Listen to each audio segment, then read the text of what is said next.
안녕하세요. 오늘은 주택관리사 회계원리 2019년도 기출문제 풀이를 진행하도록 하겠습니다. 먼저 1번 재무제표의 구성 요소 중 잔여 지분에 해당하는 것은, 이것은 거의 주는 문제라고 할 수 있죠. 자본 3번이 정답이 됩니다. 잔여 지분이라는 것은 보통 이제 자산에서 부채를 빼면 이게 자본이잖아요. 이게 다른 말로 잔여 지분 혹은 순자산 등으로 이렇게 불리웁니다. 이것은 거의 기본에 주는 문제니까 꼭 맞추셔야 하는 그런 문제입니다. 다음으로 2번 수정 후 잔액시산표에 당자예금 계정 잔액이 대변에 존재할 경우 기말 재무상태표에 표시되는 계정 과목은, 당자예금 같은 경우에는 보통 차변에 있잖아요. 예금이니까 자산 항목인데, 근데 대변에 있다는 것은, 당자 예금이 대변에 있다는 것은 사실 당좌 차월 계정을 뜻하는 거거든요. 이게 흔히 얘기하는 그 마이너스 통장 같이 일시적으로 마이너스가 될 수도 있고 아니면 다시 플러스가 될 수도 있고, 뭐 그런 것을 이제 당자 예금으로 보통 쓰는데요. 이게 당좌 차월이라는 계정을 쓰는데 여기 당좌 차월이 없지 않습니까? 당좌 차월은 단기 차입금에 포함이 됩니다. 이게 보통 재무제표에 표시되는 계정 과목은 단기 차입금, 이걸로 표시가 되기 때문에 정답이 2번입니다. 3번 한국채택 국제회계 기준에서 정하는 전체 재무제표에 포함되지 않는 것은, 기말 세무조정계산서, 세무조정계산서 바로 정답이 나왔죠. 1번이 재무제표에 포함이 안 됩니다. 세무조정계산서 같은 경우에는 법인세 산출할 때 그런 전체적인 부속 서류 이런 것을 세무조정계산서라고 합니다. 재무상태표, 재무제표 맞죠? 뭐 손익과 기타 포괄손익계산서 이것도 맞고요. 현금흐름표 당연히 재무제표에 포함이 되고, 주석도 재무제표에 포함이 됩니다. 이 1, 2, 3번까지는 다 쉬운 문제였고 빨리 푸실 수 있는 그런 문제입니다. 4번 다음 설명에 해당하는 재무정보의 질적 특성은 정보 이용자가 항목 간의 유사점과 차이점을 식별하고 이해할 수 있게 한다. 유사점과 차이점, 이거를 이해할 수 있게 한다 라고 하면은 이거는 비교 가능성이에요. 비교 가능성.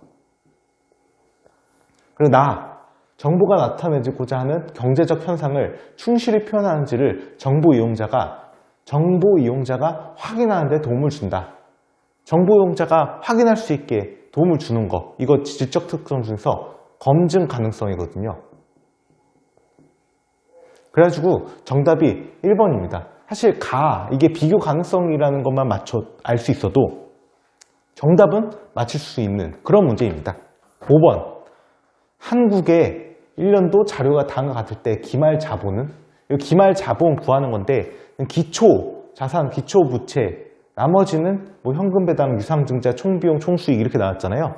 이거는 먼저 기초 재무상태표를 먼저 그리겠습니다. 기초 BS라고 쓰겠습니다. 밸런스 시트의 약자로 재무상태표라고 보시면 됩니다. 기초 자산이 100만 원이잖아요. 그리고 부채는 70만 원. 그럼 자본은 30만 원이겠죠? 근데 지금 기말 자본 구하는 거잖아요. 이 현금 배당, 유상증자, 총비용, 총수익 이게 전부 다 자본에 연관이 돼 있는 그런 항목이죠. 그럼 여기다가 구하시면 됩니다. 기초 자본에다가 일단 현금 배당 10만 원은 자본이 빠져나가는 거죠. 돈을 지급하는 거니까 이익여금 차감 항목이니까 이게 10만 원 마이너스. 그리고 유상증자는 자본이 들어오는 거죠. 플러스 50만 원. 그리고 총수익에서 총비용을 빼면 단기 순이익이 나오잖아요. 마이너스면 단기 순손실이 나오고, 그게 결국에는 이익잉여금으로 대체가 되니까 이것도 감안을 해주시면 됩니다. 이거는 이제 총수익은 90만 원 더하고 총비용은 빼줍니다. 100만 원. 이렇게 하면 얼마가 나오냐면은 60만 원이 나오거든요. 그래서 이게 기말 자본이니까 정답은 2번이 됩니다. 6번 회계상 거래에 해당하지 않는 것은, 이거는 하나하나씩 따져보겠습니다. 1번 재고자산을 300에 판매하였으나 그 대금을 아직 받지 않았다. 이거 회계상 거래죠. 이것은 어떻게 되냐면 재고자산을 판매하였으나 대금 받지 않았다 라고 했으니까 차변에는 외상 매출금 300, 그리고 여기는 매출, 이게 수익 계정이죠. 수익 계정 이렇게 하면 됩니다. 여기 사실 매출원가도 같이 써야 되는데 뭐 재고자산 장부가액이 얼마인지 안 나와 있으니까 이건 생략하겠습니다. 2번 종업원 급여 500 중 200을 지급하였으나 나머지는 아직 지급하지 않았다. 이것도 지급을 하였죠. 그러면 지급하였으면 어쨌든 간에 대변 계정에 뭐가 나갈 거 아니에요. 뭐 현금이라든가 현금 200, 그리고 나머지는 미지급 비용 300에다가 여기 차변에는 급여 500, 이런 식으로 하시면 되겠죠. 3번 장기간 공급받기로 계약하였다. 이거는 계약을 한 거잖아요. 원재료를 실제로 인수인도한 게 아니니까. 그러니까 이거는 거래에 해당하지가 않습니다. 그래서 정답이 6번은 정답이 3번이고요. 4번 비업무용 토지 1200을 타회사 기계장치 900과 교환하였다.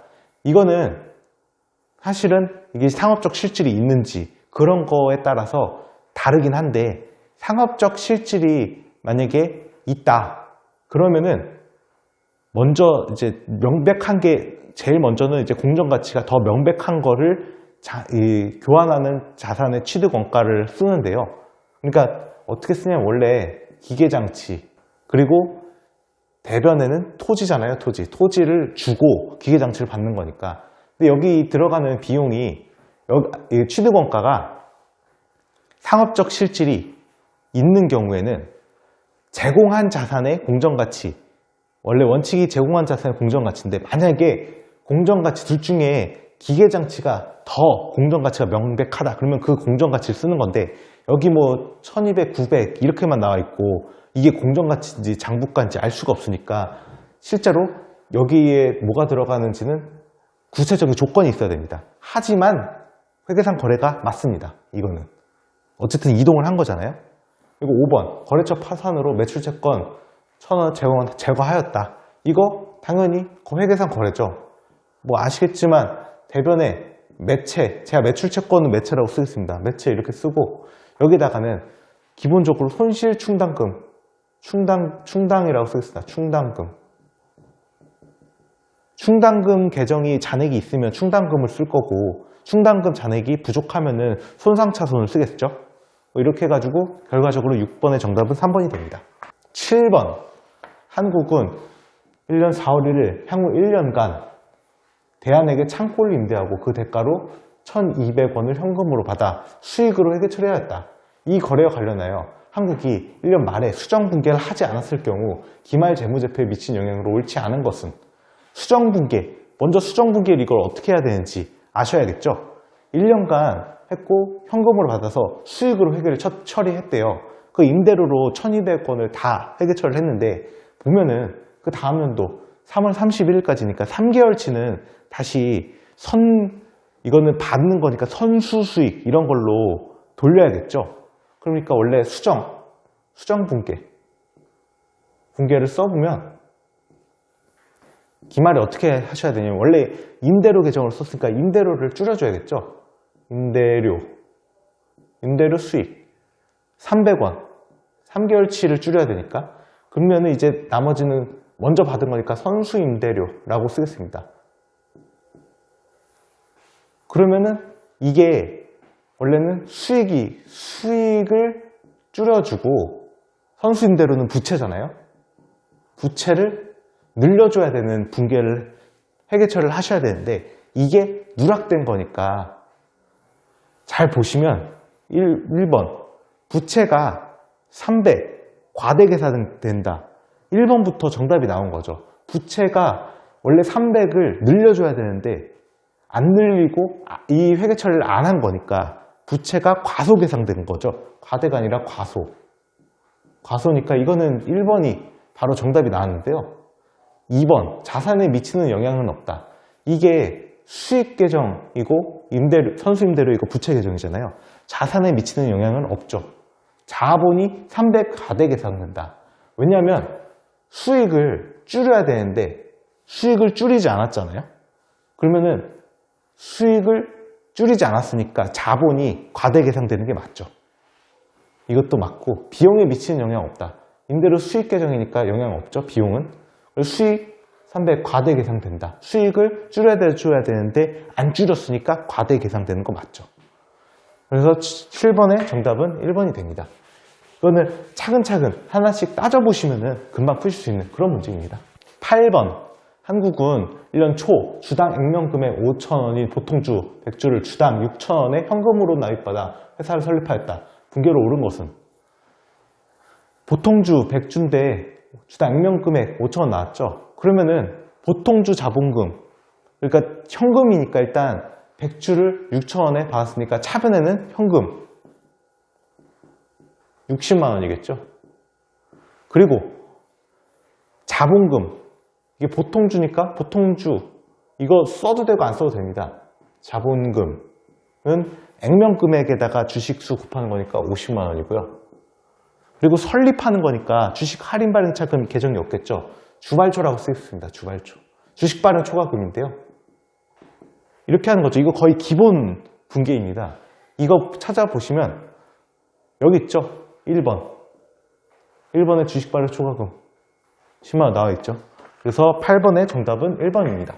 9번. 한국의 기초 재고 자산은 8만 원이고 단기 순 매입액은 12만 원이다.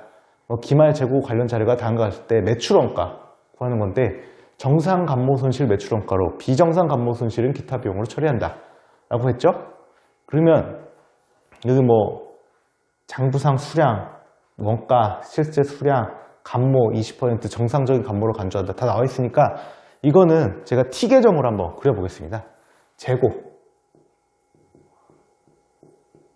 자산이고요. 기초는 8만 원이죠. 그리고 단기 순매입, 매입한 거는 12만 원이고요. 그리고 여기가 기말 장부가 제가 BV라고 쓰겠습니다. 북밸류의 약자입니다. 기말 장부가는 장부상 재고 수량 300개에다가 단위당 원가 200이죠. 이거는 6만 원이 나옵니다. 그리고 여기 실제 원가, 실제 기말이라고 쓰겠습니다. 실제 기말. 왜냐면 실제 재고가 250개잖아요. 250이고 여기 뭐 단위당 평가 그 원가가 줄어들었다 뭐 이런 얘기가 없으니까 그대로 단위당 원가 이거는 200으로 쓰겠습니다. 그러면 이건 5만 원이죠. 이게 원래는 감모 반영전 매출원가, 제가 매원으로 쓰겠습니다. 매출원가는 지금 이거 실제 기말은 빼고 이 네모 여기까지만 반영해가지고 감모 반영전 매출원가를 먼저 구해보면 이거는 14만 원이 나와요. 근데 여기 보시면 정상 감모 손실은 매출원가로 반영을 해야 되는데 여기 재고자산 감모의 20% 정상적인 감모를 간주한다라고 나와 있죠. 그러면 여기 이 차이가 감모손인데 감모손실이 만 원이잖아요. 그럼 여기에 20%를 더해줘야겠죠. 매출원가에. 정상적인 감모는 매출원가로 가감한다 그러니까. 그래서 실제로 최종적인 매출원가는 여기 14만 원에다가 감모손실 만원 곱하기 20% 하면은 14만 2천 원 이렇게 나오고요. 그래서 정답이 2번이 되는 것입니다. 10번. 다음은 한국의 상품 관련 자료이다. 선입선출법과 가중평균법에 의한 기말재고자산 금액은 단 실지재고조사법을 적용하며 기초재고는 없다. 이게 굉장히 중요합니다. 실지재고조사법으로 써서 평균법인 경우에는 그 계속기록법하고는 다르게 쓰거든요. 일단은 선입선출법일 때는 실질재고조사법이나 계속기록법이나 똑같은데 선입선출법부터 먼저 하겠습니다. 선입선출. 기말재고 구하는 거죠. 그러니까 먼저 들어온 게 먼저 나간 거니까 한번 보시면 되죠. 매입은 150 그리고 350. 그러니까 매입은 총 500이에요. 500. 매입은 500. 근데 매출은 보시면 이거 100, 200이니까 300이고, 그래서 기말재고 나와 있죠? 200이라고. 그럼 기말재고 200인데 지금 보시면 뒤에 있는 게 남아 있을 거 아니에요? 뒤에 있는 거 단위당 원가가 200원이죠. 그러면 200원. 그러니까 이거 선입선출은 4만원 이렇게 나오고요. 그 다음에 이 가중평균 평균법으로 하면 먼저 이제 단위당 원가가 계속기록법이 아니기 때문에 기말에 실질재고 조사를 한번 딱 해서 하는 거라서 이거는 단위당 원가를 어떻게 구하셔야 되냐면 일단 200 남은 거는 그대로고 이거랑 이 150이랑 이 350 이거 그대로 적용을 총으로 해가지고 단위당 원가를 구합니다. 무슨 뜻이냐면은 밑에 수량 150 매입했고 350 매입했잖아요. 이거 전부 다 분모에 들어간다 라는 얘기죠. 그럼 150 곱하기 단위당 원가 100원이죠. 그리고 350은 단위당 원가 200. 이렇게 단위당 원가를 산정을 해주셔야 돼요. 그렇게 되면은 이게 정답이 34,000원 이렇게 나오거든요. 그래서 이게 정답이 4번이 되는 것입니다. 근데 만약에 이게 실질재고 조사법이 아니다 라고 하면은 평균법이라도 다르게 계산이 됩니다. 만약에 계속기록법이다 라고 했을 때는 참고로 말씀을 드리자면 이게 150에서 이 매출이 100원이 아니라 100개가 빠졌잖아요. 그러면 단위당 원가를 어떻게 산정하셔야 되냐면 50개 남아있으니까 150개에서 100개가 없어졌으니까 밑에 50 들어가고 매입이 350 이렇게 들어가고 위에는 50 곱하기 단위당 원가 100 그리고 350 곱하기 단위당 원가 200 이런 식으로 계속기록법에서 바뀌거든요. 이게 평균법일 때는. 그러니까 이 단서가 굉장히 중요하다는 것을 말씀드리겠습니다. 11번 한국은 1년 초 기계장치 취득원가 18만원, 내용인수 3년, 잔존가치 없고 연수학계법 적용이고 취득하였다고 합니다. 한국은 기계장치에 대해서 원가 모형을 적용하고 있고 1년 말 기계장치 순공정 가치는 74,000원이고 사용가치는 7만원이다. 1년 말 기계장치와 관련하여 인식해야 할 손상차손은 손상차손인데 여기 자산수상 시사를 하는 징후가 있다 라고 되어 있는데 있어야 손상차손 계산을 할 수가 있는 겁니다. 그러면 먼저 장부가랑 회수 가능액의 차이인데 차이를 구해야겠죠. 그래야 손상차손이 나오니까. 그러면 먼저 이게 1말 장부가부터 먼저 구해보겠습니다. 취득원가에다가 감가상각비를 빼면 되죠. 잔존가치가 없고 18만원에다가 연수학계법이니까 3, 2, 1에다가 3 초니까 이거는 월할 상각할 필요 없죠. 그러면 이게 9만원이 나옵니다. 9만원. 그리고 회수가능액 구해야겠죠. 회수가능액은 맥스 사용가치하고 순공정가치 이거를 회수가능액이라고 하는데요. 그러면은 나와 있는 대로 쓰면 됩니다. 순공정가치는 74,000원이고 사용가치가 7만원이라고 나와 있죠. 그러니까 회수가능액은 74,000원이고 결국에는 9만원에서 74,000원을 빼면은 16,000원 이게 손상차손이 되는 것이죠. 그래서 정답은 2번이 됩니다. 12번 유형자산의 취득원가에 포함되지 않는 것은 1번 관세 및 환급 불가능한 취득관련 세금 취득관련 세금 맞습니다. 유형자산을 해체, 제거하거나 부지를 복구하는데 소요될 것으로 최초에 추정되는 원가 이것도 당연히 맞는 것입니다. 취득원가에 포함이 됩니다. 3번 새로운 상품과 서비스를 소개하는 데 소요되는 원가. 새로운 상품과 서비스를 소개하는 것은 취득원가, 유형자산의 취득원가가 아니라 판매관리비죠. 이게 홍보하는 거잖아요. 그러니까 이거는 광고비 뭐 이런 식으로 들어가겠죠. 그래서 3번이 정답이 됩니다. 4번 설치원가 및 조립원가 포함되죠. 5번 유형자산의 매입 또는 건설과 직접적으로 관련되어 발생한 종업원 급여. 직접적으로 관련되어 있으니까 취득원가에 포함되는 거 맞습니다. 12번의 정답은 3번입니다. 13번 한국의 기계장치 관련된 내용이다. 유형자산 처분 손익은? 유형자산 처분 손익 구하는 건데요. 여기 취득 1년도 1월 1일 뭐 취득원가 200만원, 내용인수 5년, 잔존가치 40만원, 정액법 그리고 처분이 3년도 7월 1일 처분 금액 110만원입니다. 이거는 감가상각 무계획을 잘 구해주시면 되는 것이죠. 이 7월 1일이니까 6월 말까지 감가상각을 해주시면 되겠죠. 그러면 13도 보시면 먼저 그림을 그려보겠습니다. 이게 01년도 1월 1일이고 그러니까 2003년 7월 1일이잖아요. 그러면 여기 보시면 2년 6개월이니까 총 30개월이에요.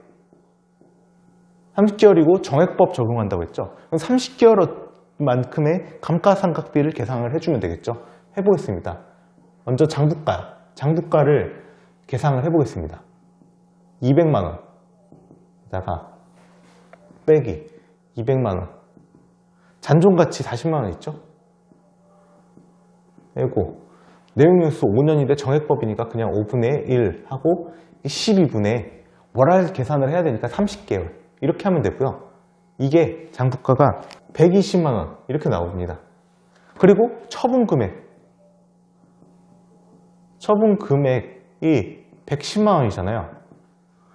장부가가 120만원인데 실제로 처분해서 받는 게 110만원이니까 손실이죠. 10만원 처분 손실이 났죠. 그러면 정답이 2번이 나는 것이죠. 14번 한국은 보유하고 있던 기계장치 A 장부금액 4만원, 공정가치 3만원을 대한의 기계장치 B와 교환하였다. 동교환 거래가 상업적 실질이 결여된 경우와 상업적 실질이 있는 경우에 한국이 교환으로 취득한 기계장치 B의 취득원가는 단 기계장치 B의 공정가치가 기계장치 A의 공정가치보다 더 명백하다. 제가 아까 앞서서 문제 설명드릴 때 상업적 실질이랑 뭐 공정가치 얘기를 했는데요. 이 문제 나왔죠? 일단 상업적 실질이 없는 경우에는 처분 손익이 발생을 안 합니다. 그러니까 상업적 실질이 만약에 없다. 상업적 실질 없다. 라는 경우에는 제공한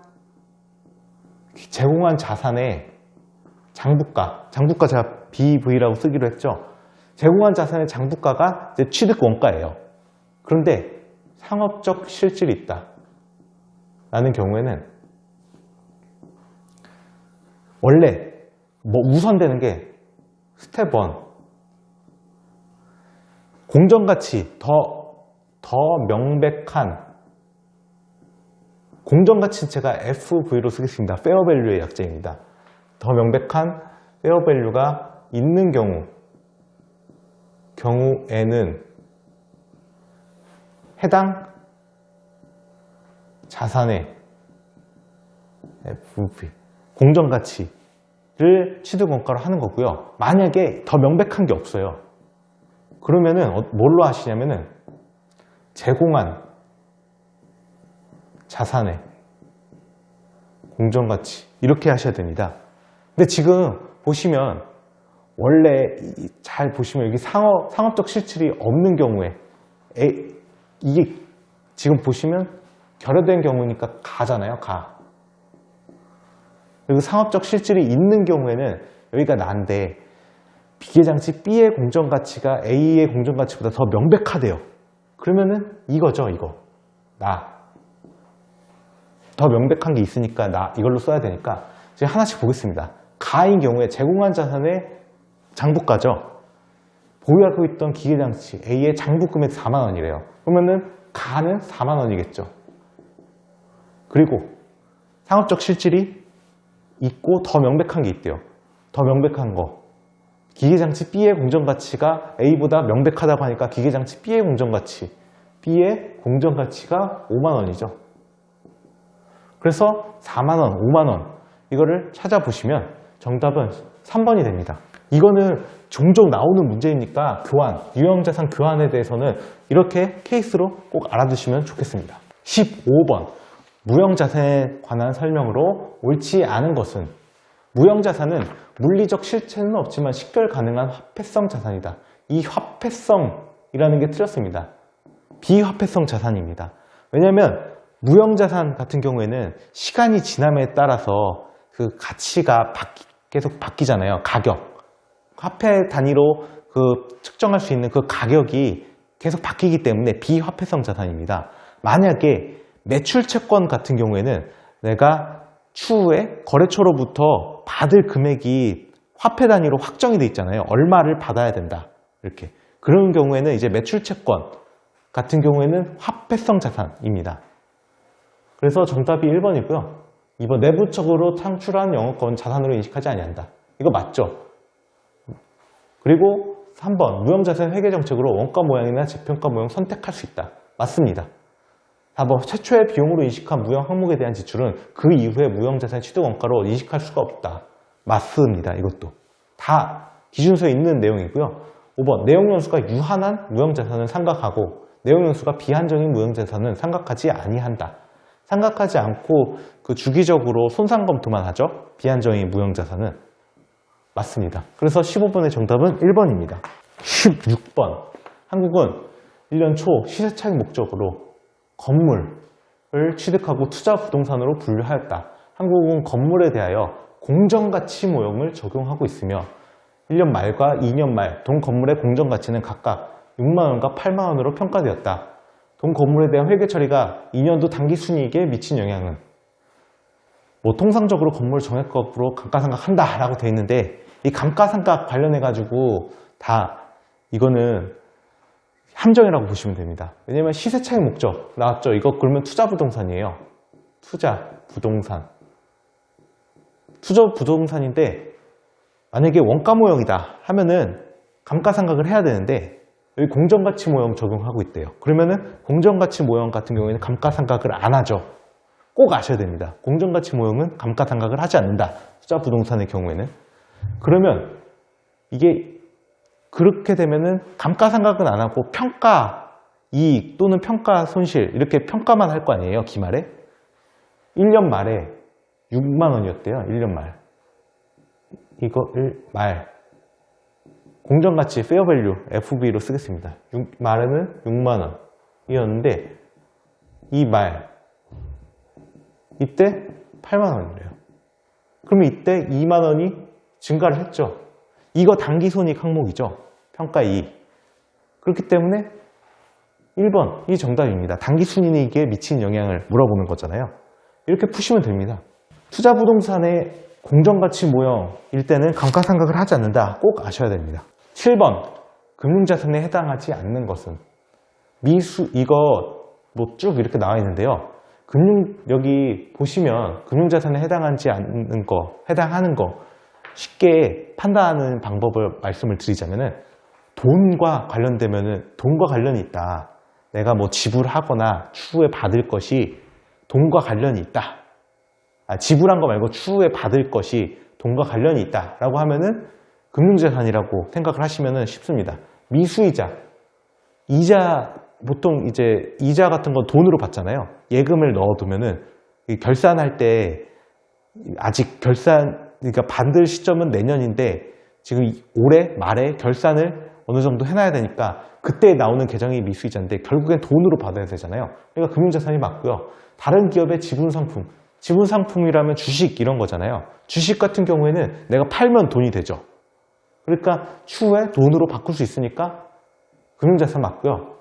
만기까지 인출이 제한된 정기적금 당연히 돈과 관련이 되죠. 내가 통장에 넣어놓은 거니까 나중에 이자를 받으려고 정기적금을 하는 거잖아요.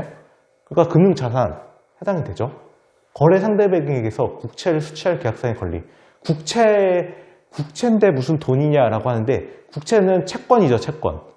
채권은 주식과 마찬가지로 추후에 뭐 이자를 수령하거나, 이자도 돈이죠. 그리고 국채를 팔아서 아니면은 만기까지 보유를 하면 어쨌든 간에 돈을 받잖아요. 그러니까 돈을 받을 권리라고 생각하시면 되니까 금융자산이 맞고요. 5번 선급금. 선급금은 내가 먼저 지급을 한 거죠. 어떤 재고 자산 혹은 무슨 기계 장치 뭐 이런 것들을 살려고 먼저 이제 지급한 거잖아요. 일부를 계약금조로. 그러면은 내가 추후에 받을 게 무슨 용역이나 아니면은 재화라는 거는 재고자산 혹은 유형자산 이런 것들을 받을 거잖아요. 돈을 받는 게 아니고 이건 내가 먼저 돈을 지급한 거잖아요. 그래서 돈을 받을 권리가 아니기 때문에 이게 금융자산이 아닙니다. 선급금은 금융자산에 그래서 해당하지가 않아요. 그래서 7번의 정답은 5번입니다. 18번. 한국은 A 주식을 1년 초 1,000원에 구입하고 취득수수료 20원을 별도로 지급하였으며 기타 포괄손익 공정가치 측정 금융자산으로 선택하여 분류하였다. A 주식의 1년 말 공정가치는 900원, 2년 말 공정가치는 1,200원이고 3년 2월 1일 A 주식 모두를 공정가치 1,100원에 처분하였다. A 주식에 관한 회계 처리 결과로 옳지 않은 것은? 이거 하나씩 그냥 따라가면서 해보겠습니다. 일단 1년 초에 1,000원에 구입하고 취득수수료 20원을 지급했는데 기타 포괄손익 공정가치 측정 금융자산이라고 했죠. 이게 단기손익 공정가치 측정 금융자산이면은 취득수수료를 따로 비용으로 그렇게 계산을 하는데 기타 포괄손익 같은 경우에는 취득수수료를 취득원가에 가산을 합니다. 제가 그 기타 포괄손익 공정가치 측정 금융자산은 FBOCI로 쓰겠습니다. Fair Value, 이게 OCI 같은 경우에는 Other Comprehensive Income의 약자로 기타 포괄손익의 약자입니다. 그래서 이게 1,020원이죠. 지급한 거는 나와 있지는 않지만 현금으로 지급했다고 가정을 하겠습니다. 그리고 말의 공정가치가 900원이죠. 900원이면은 120원을 줄여야겠죠. OCI가 120원이고 평가, 손실이라고 쓰겠습니다. 이거는 기타 포괄손익 항목입니다. OCI잖아요.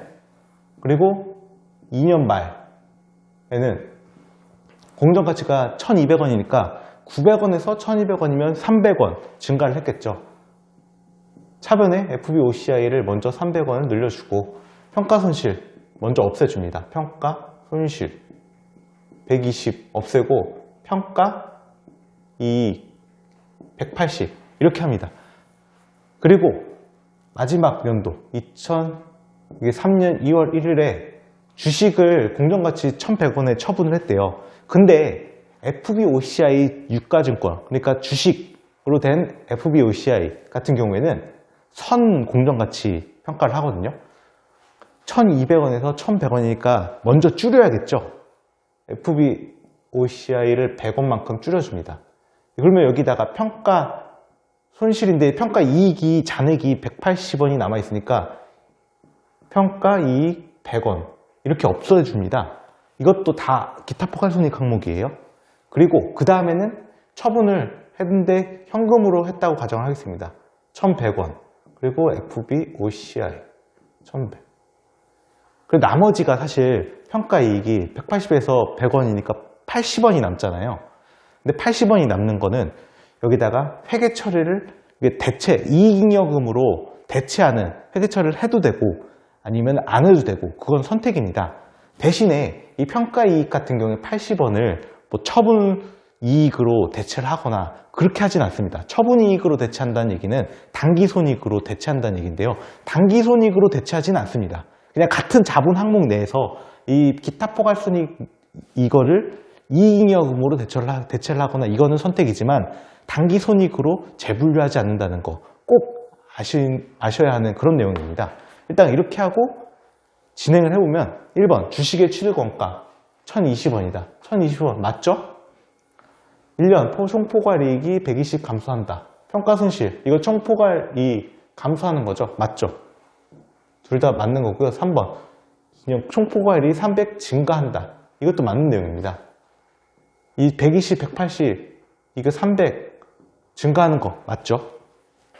그리고 2년 말 재무상태표상 금융자산 평가이익 기타 포괄손익 무계획은 180이다. 180이 맞습니다. 이거 평가손실이 120에서 120 없어졌죠. 이건 없어지고 재무 상태표상 남아있는 거는 평가이익 180 이것만 남아있는 겁니다. 그래서 맞고요. 3년도 당기순이익이 100 감소한다. 여기 당기순이익 관련해가지고 제가 처분 손익으로 재분류 되지 않는다. 분명히 말씀을 드렸죠. 그러니까 이건 당기순이익은 변동을 안 해요. 그냥 빵입니다. 그래서 이게 틀렸고요. 정답은 그래서 5번입니다. 이 FBOCI, 그러니까 기타 포괄손익 공정가치 측정 금융자산 주식 같은 경우에는 처분손익, 이게 당기순이익에 반영되는 처분손익이 절대로 발생하지 않습니다. 꼭 아셔야 되는 그런 내용입니다.